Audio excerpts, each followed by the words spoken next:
environment. That's the challenge which globalisation has faced us with, and we will be consistent with that vision when it comes to negotiations with the UK. Thank you.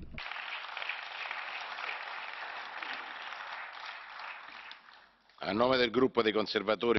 On behalf of the ECR group, Mr Van Dalen.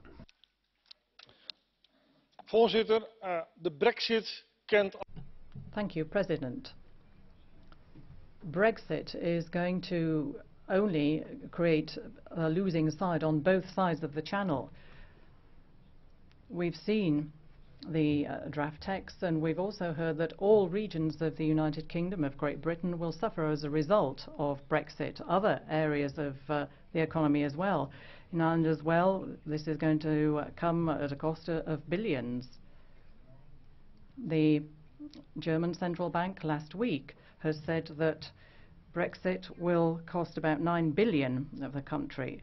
We now have a document that has been drafted, the draft guidelines by President Tusk, and that the European Union wishes to maintain the status quo in certain areas, Erasmus, aviation, fisheries, the area of security, and trade in goods. And I think this is the line that has to be followed. And I would send out an appeal to the negotiators so that they do try and be as balanced as possible and not put a knife to anybody's throat during the negotiations. The fishermen have to be able to continue to fish, our companies have to be able to import and export, and our citizens, young citizens, have to be able to continue to study on both sides of the border, of all borders. We don't want a hard Brexit. I think what we need is a Brexit that is balanced and on the basis of common sense and reason. Every group will have a chance to speak. There's no point making off-mic comments. Mr Verhofstadt, on behalf of the ALDE Group. Thank you, President. Before coming to Brexit and to thank Michel Barnier,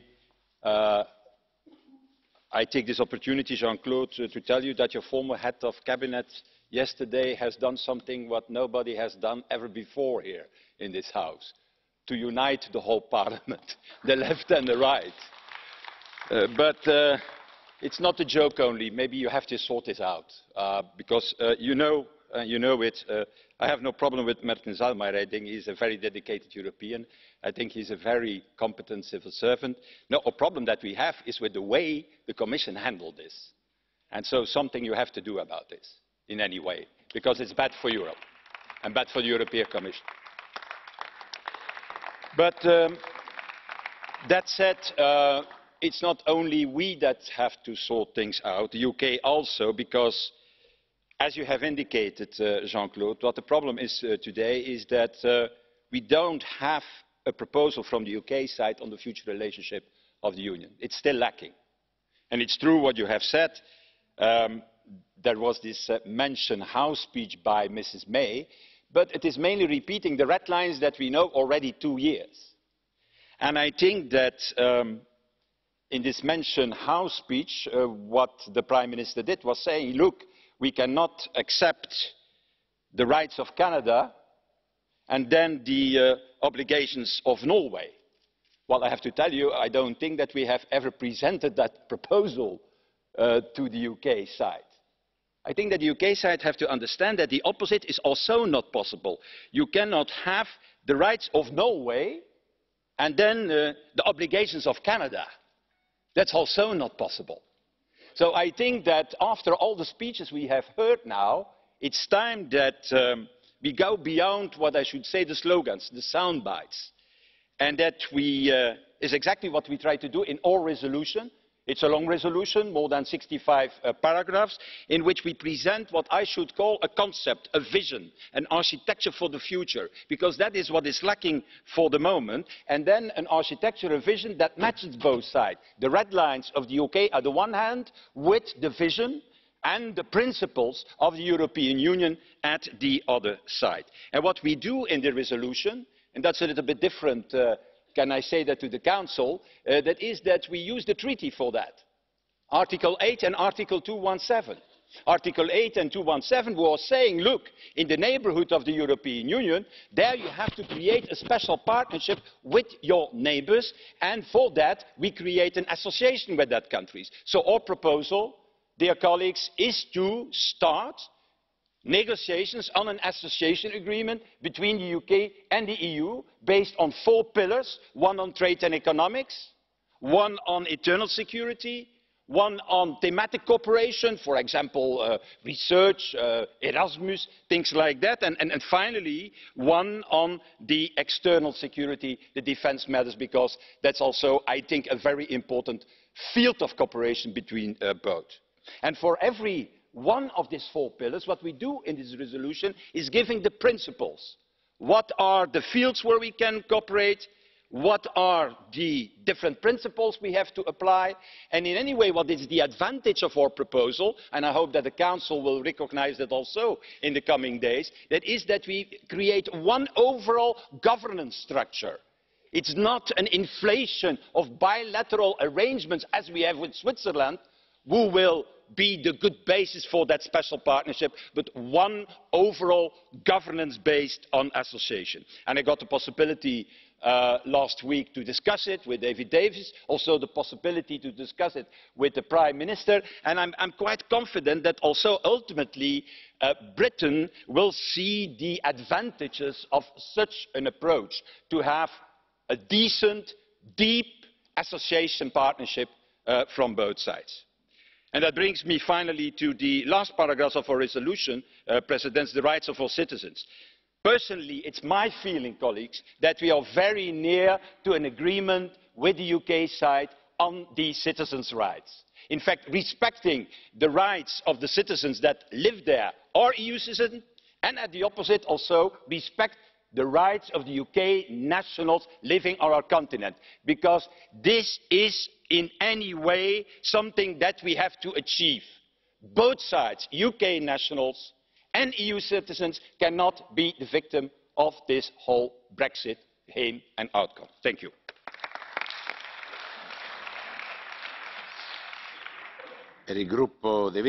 On behalf of the Green Group, Mr. Lamberts. Dear Prime Minister May, this is neither the first nor the last time, I'm afraid, that I'll address you in this hemicycle, where you remain welcome at any time. Ever since you became Prime Minister, I've carefully listened to you on Brexit. I do acknowledge your wish to make the best out of the inconvenient situation the referendum has put your country in, but I'm still perplexed by the inner contradictions of your government's positions. Indeed, arguing that A, the United Kingdom will leave the single market and customs union, B, that the United Kingdom government will stand by its commitment to the Good Friday Agreement, and C, that there will be no new regulatory barriers within the United Kingdom, is a trilemma that cannot be solved. This has nothing to do with the alleged stubbornness of the EU27. It has everything to do with the stubbornness of facts.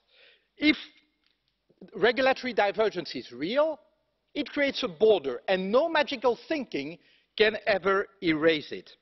Therefore, one of the 3 elements has to give, and I cannot imagine the British government giving up on or taking any risk with peace in Northern Ireland. Therefore, it has to be A or C. In our view, the only practical solution would be for the UK, or at least Northern Ireland, to remain fully in the single market and customs union. Taking into account your long relationship with us, and the fact that, of course, the UK would then have to apply EU law without being a part to the decision process, it would be fair to establish a privileged channel for your country to express concerns and suggestions. And I agree with you that we have to tailor the transition period to the practical imperatives rather than align it with any preset dates. The end of that transition should also be the cut-off date of any change in the status of citizens. And we do welcome, like Guy just did, the very significant progress made over the last few months in that respect. A few issues remain to be tackled, however: the non-reversibility of rights, the rights of European residents with disabilities, the status of future spouses, the rights of third country nationals, as well as voting rights. Our key concern is that no one ends up losing rights. If we want to be creative, we should consider basing citizens' rights on residence rather than on nationality, which may provide at the same time certainty and simplicity. Mrs. Prime Minister, one recognises a stateswoman by her ability not so much to be strong facing the other camp as to confront her adversaries in a round camp. Now is the time to be bold. Thank you.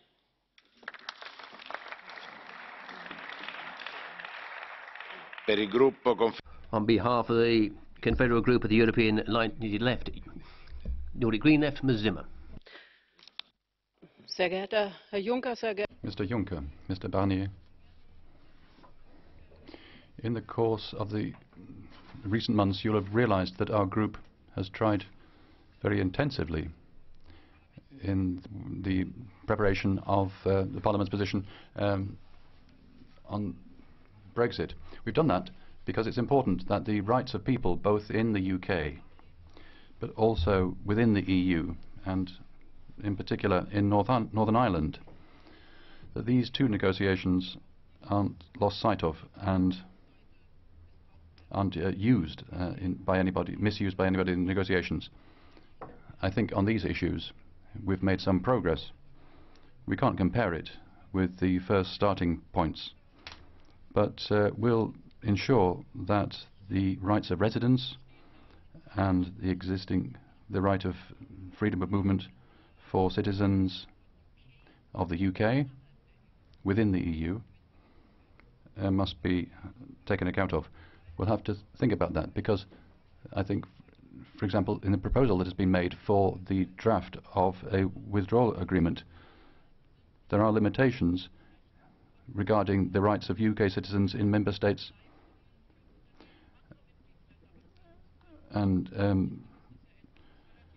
payments for companies, and that's something that has to be worked upon. We'll ensure that the rights of citizens in Northern Ireland will be recognised. It isn't just about rights which can just be attributed. It's about all existing international agreements which we've signed up to, and democratic rights, social rights and human rights that are defined. Another thing is clear. These rights will only be protected in the withdrawal agreement, nowhere else. That's why we need this withdrawal agreement. And we must work towards this withdrawal agreement and get those things in there. And we also realise when it comes to a mandate for the future relationship, there are the positions of the political parties for the future of the EU which play a role. So in our group we identify various problems and various approaches in our resolution we reject, and we refer to the proposals on 21, 22, 23, 24, external relations, security relations and cooperation there. We will be tabling amendments in that respect. Nonetheless, we decided that we'll go along with the resolution. It's important, as I said, for the continuation of the fight for the human rights, the citizens' rights in the existing EU, but in the countries, regions involved in Brexit. We'll be attentive that employees' rights will be protected better, and for immigrant workers, the question of cross-border workers. Here too, I think we must do more. There's a need here. We have a few things to do, and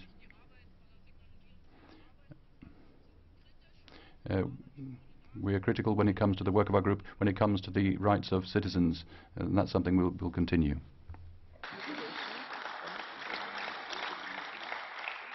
On behalf of the EFDD Group, Mr. Farage. Thank you.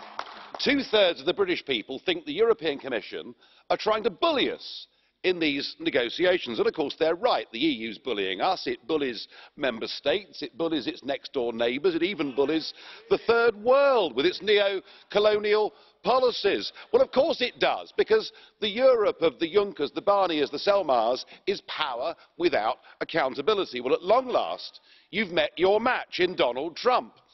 Now, you may well scream and shout about his aluminium and steel tariffs, but the EU puts tariffs on 13,000 goods coming into it, meaning that shoes and bras and food are more expensive for simple, ordinary folk who don't understand this, because it's never been properly explained to them.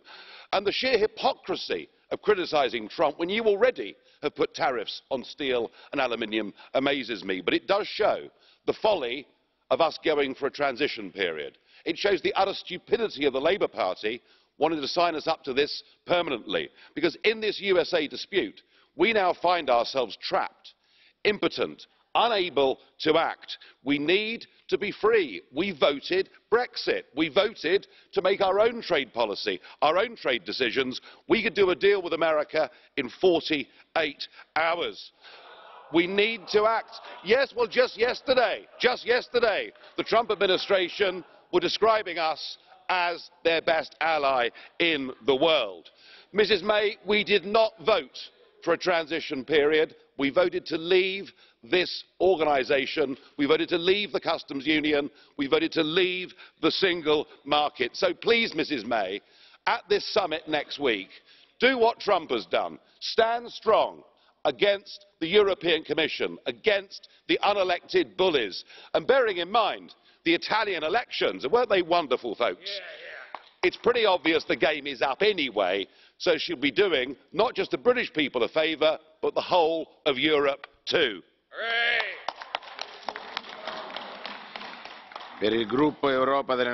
For the ENF Group, Ms Atkinson. Well, I agree with Nigel. This debate is rather pointless, just like Mr Gualtieri said. Yeah, it's like the Titanic, it's sinking very fast. The resolution is the federalist delight, and it's business as usual here. Yet all around you, Rome burns, literally. The populists are winning elections, kicking out the old guard, the very people who wrote this resolution.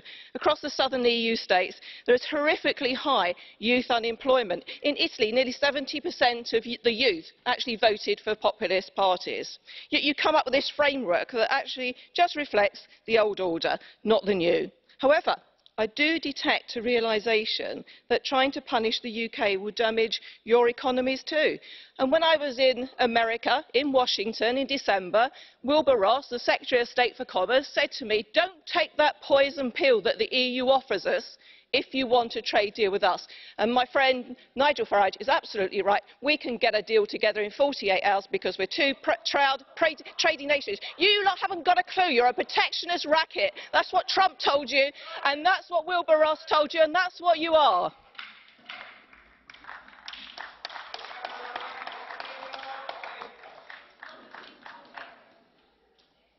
Abbiamo capito che ci sono opinioni diverse. Obviously there are differences of opinion here. Ms James, from the non-attached members. Good morning, Chamber. Well, you've heard from two United Kingdom speakers. You're now going to hear from a third, and a fervent Brexiteer, and one who's very, very pleased at the position the United Kingdom is taking, and the fact that it's prepared to say no to the European Union, that we do not wish to continue being a vassal state. The bullies in this chamber, and there are two of them at least, I'm not going to bother to name them, they've already been named, but could they take some very clear messages back, please?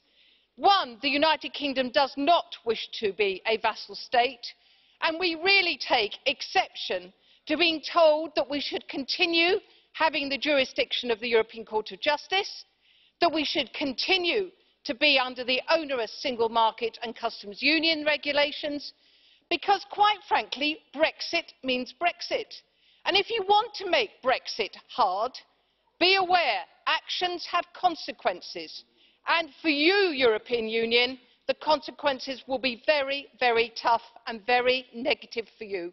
Thank you. Our next speaker for 1.5 minutes is Mr. González Pons.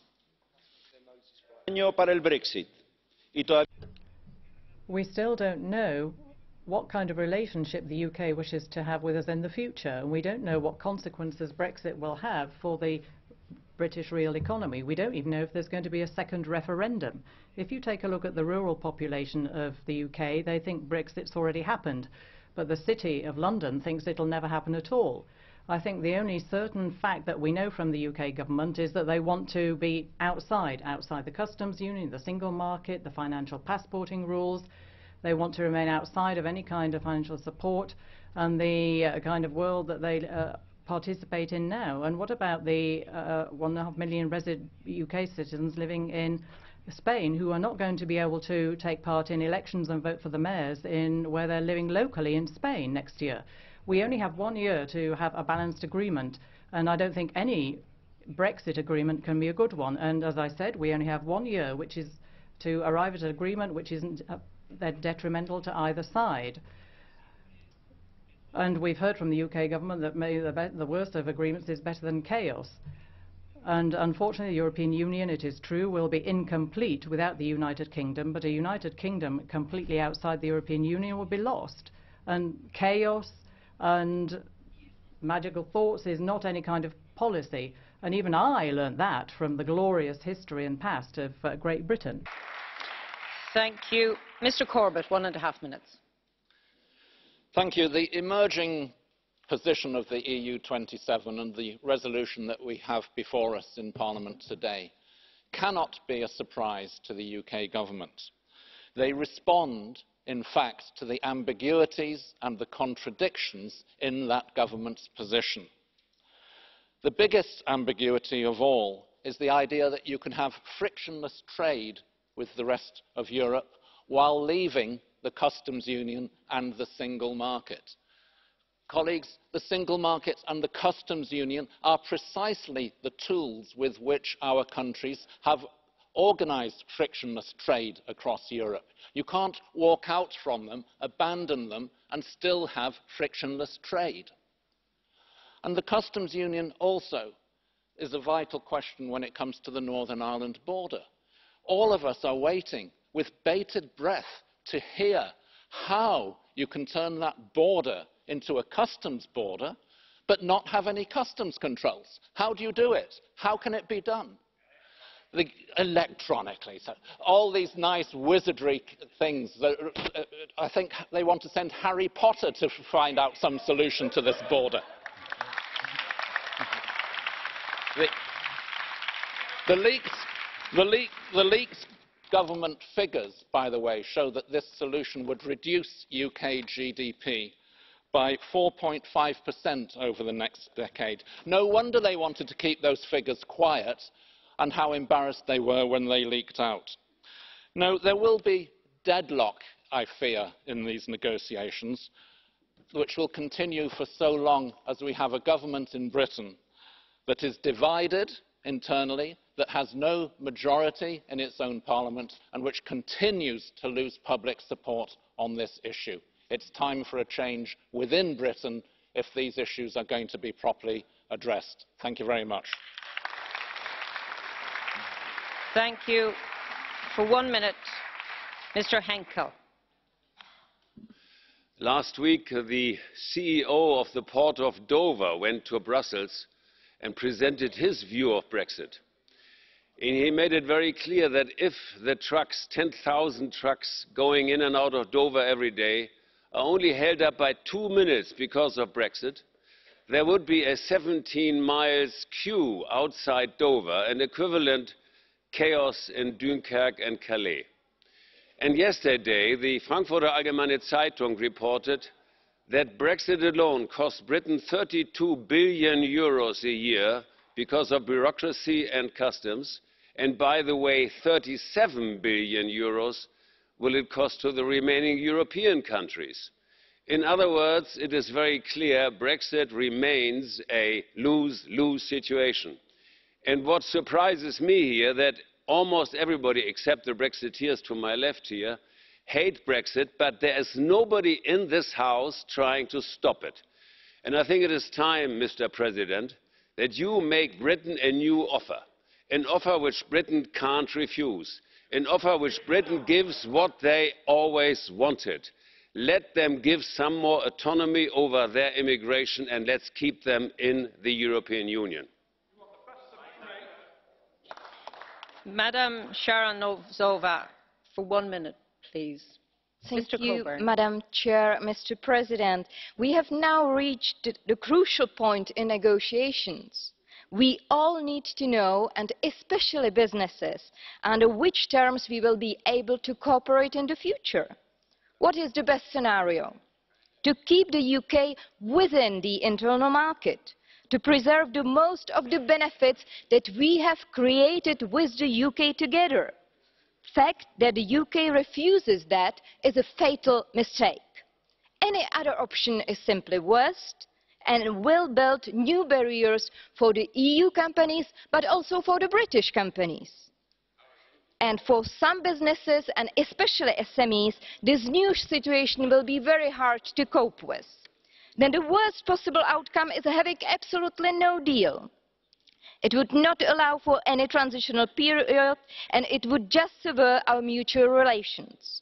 It would degrade the EU-UK partnership to a level inferior to what we currently have with Turkey or even with China.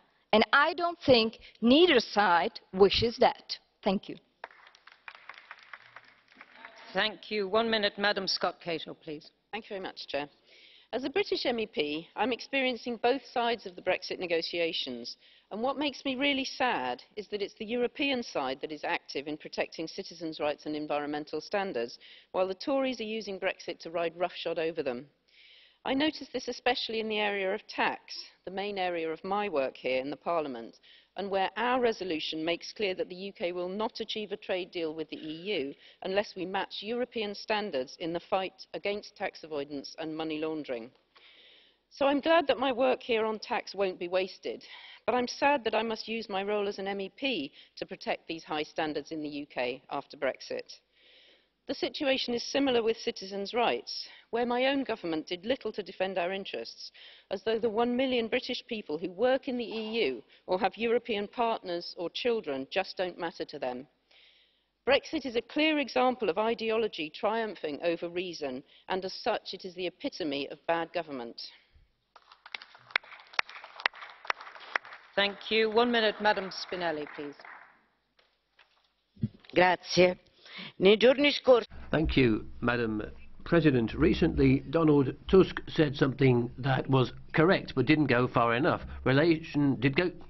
Discussions on relations between the two sides won't work unless the UK offers the citizens of Northern Ireland something which protects their rights to be protected under the law of the EU, as well as protecting the Good Friday Agreement. It's important that negotiations continue on the key issue of European citizenship, something which can't be forgotten by anybody here. The withdrawal agreement needs to be improved by the autumn.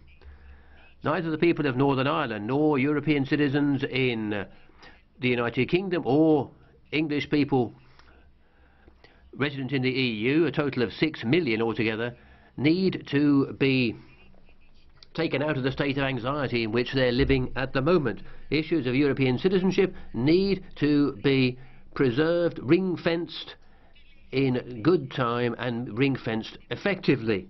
They should never be subordinated to other chapters in the negotiations. Thank you, Madam President. Mr. Batten, 1 minute.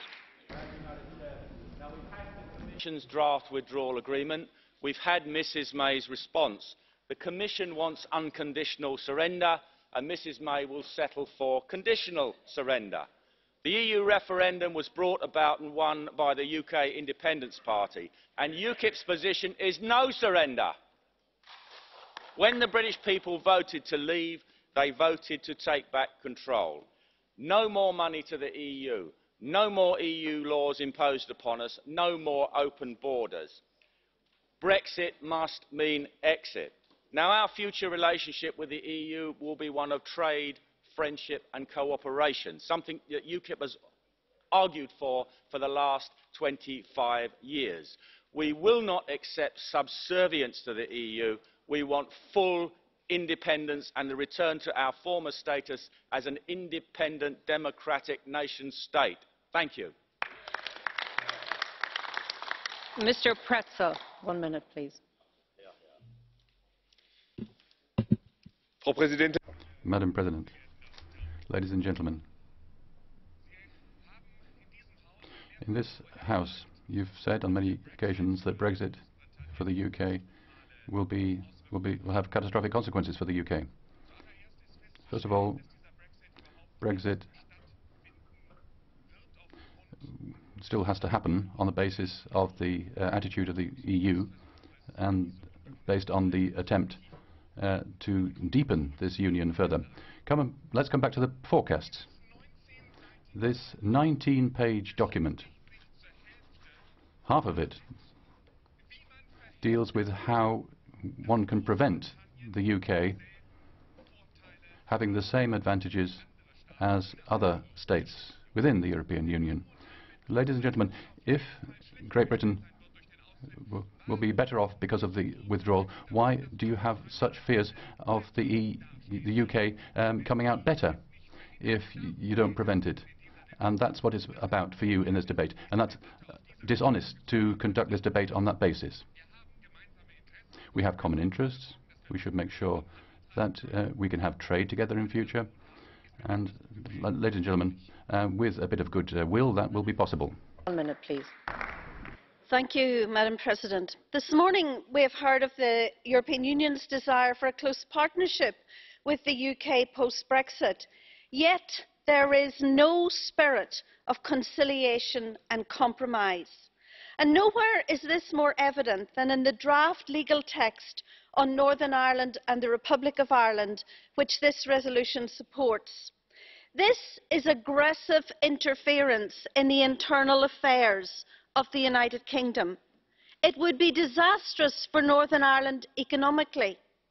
It violates the principle of consent, a core principle of the Belfast Agreement, and it goes well beyond the Belfast Agreement in its North-South proposals.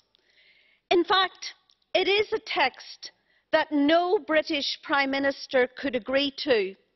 It has achieved the seemingly impossible of uniting the British Parliament against it. Last week, my party told Mr Barniers that we wanted practical solutions on the border. These proposals are a very far step away from it. 1.5 minutes, Madam Hübner. Thank you, President. Colleagues, now that we are moving toward the future relationship, it becomes even clearer that withdrawal of the UK from the Union is not a one-off event, and it didn't happen as some people believe. It is a lengthy, law-based, law-driven process based on both legal and political grounds and with far-reaching consequences for the life of people. We are all involved, institutions, states, citizens and businesses. Yes, unity remains crucial, but also listening to each other. European Parliament will be providing consent at the end of this process. The Constitutional Affairs Committee responsible for the institutional consequences of withdrawal and consent procedure will continue to be an open platform for hearings, debates, meetings with experts, citizens, all stakeholders concerned. But we have to remember that we have also Article 8 in the Treaty on the European Union, according to which the Union shall develop a special relationship with neighbouring countries as close as possible in the interest of all our citizens and businesses, and founded on the values of the Union and characterised by close and peaceful relations based on cooperation. This week will bring the withdrawal agreement, including transition, agreed among the EU27, endorsed by the European Parliament. The European Council will decide next week on additional guidelines on the future relationship, and we will vote on our expectations regarding the future in tomorrow's resolution. Hopefully, all that will allow to enter into formal negotiations as soon as possible. It is true that the clock has not stopped ticking, but there is also still time for the UK to rethink the red lines. Thank you. Thank you. 1 minute, Mr. Lange. Thank you very much, Madam President, President of the Commission, President of Council. If it's the case that Britain would like to be a third state, third country, I think we should negotiate properly with a third country.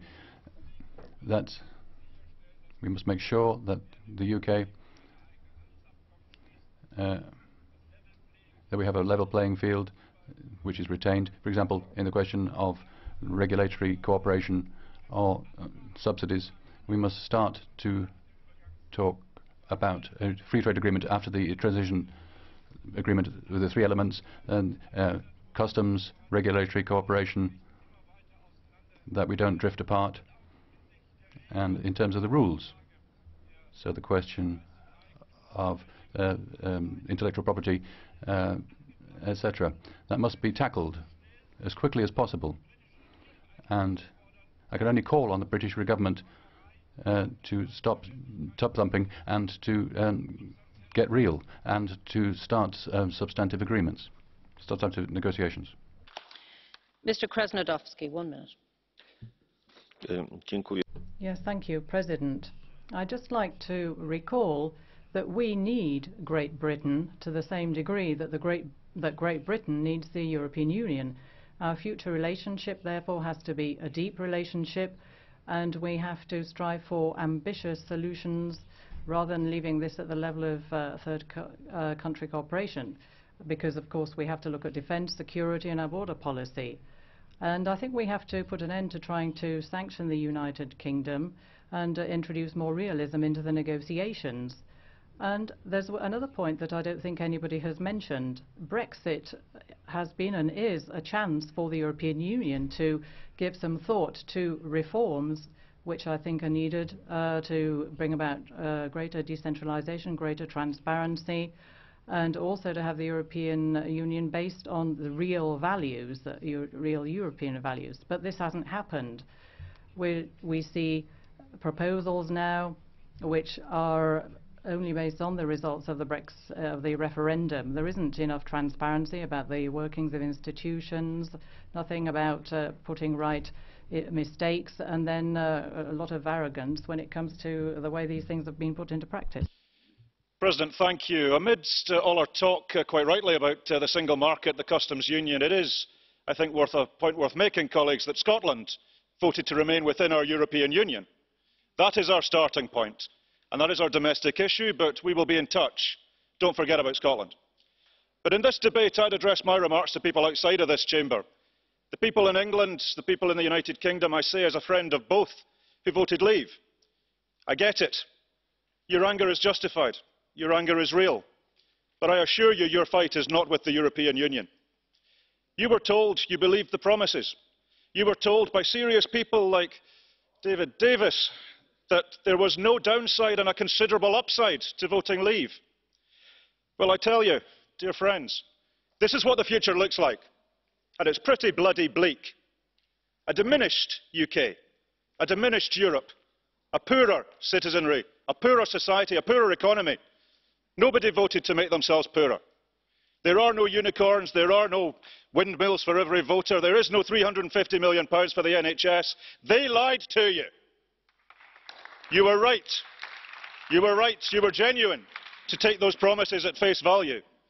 But as we get to the end point of this process, we see what the reality is. There is no shame in changing your mind. There is still time to change course. Thank you. Thank you. 1 minute, Mr. Carthy. The strength of this resolution on Ireland is to be welcomed. Every month since the Brexit referendum, there has been growing support for the Sinn Féin proposal that the north of Ireland requires special status to prevent the hardening of the border, to protect the Good Friday Agreement and to defend citizens' rights. Membership of the single market and the customs union for all of Ireland is essential. The British government has not presented a single realistic proposal on the Irish border. Their position, dictated by the DUP, is political lunacy that would harm unionist workers, students, businesses and farmers as much as their Republican counterparts. The backstop, while not perfect, provides some much needed certainty. The British government actually signed up for this in December, and for once it's time for them to honour their word. Finally, the Irish people have confirmed time and time again they want to be part of the EU. But like citizens across Europe, they want a social, progressive, democratic EU. The ongoing drive for the further militarisation of Europe, including PESCO, is regressive and undermines the message of solidarity and peace that should be central to this Parliament's response to Brexit. Thank you. Mr de Graaf, 1 minute, please. President, the EU should stop its warmongering between Ireland and the UK when it comes to the border with Northern Ireland. The Irish and the British will work it out together, as they did before. And you very well know that anything the EU touches becomes a filthy mess. Therefore, Mr Juncker, back off and start working on a decent trade deal. A deal without trade with the UK, your already failed project will certainly go bankrupt. So make a deal without protectionism, a deal without tariff barriers, without EU jurisdiction, without full EU rights for EU citizens in the UK, a deal without free movement of people, a deal that fully respects the absolute sovereignty of the United Kingdom. Get on with it or be gone. Mr Wolf, 1 minute. Madam Deputy Speaker, fear, dread, alarm, panic, terror, pain. That is all that you hear from those on that side of the House will occur to Britain once we leave the European Union. Not the positive message that we have campaigned for, one where Britain will be independent, looking outwardly to the rest of the world and still being friends with the European Union. And this paper that you present today is one more attempt at fear. But this fear is to try shackle Britain, undermine us. And the reality is, it's the European Union's fear of Britain. Fear of Britain succeeding. Fear of Britain leaving this club and doing well. But I will tell you, Britain has never feared looking forward to the future. We weren't in fear when we came to your aid from the times of Nazism to communism. We weren't fearful when we had to tackle our own economic problems. And we will not live in fear leaving outside of the European Union. We will embrace it and look forward to a bright future. So I think you ought to learn that lesson now.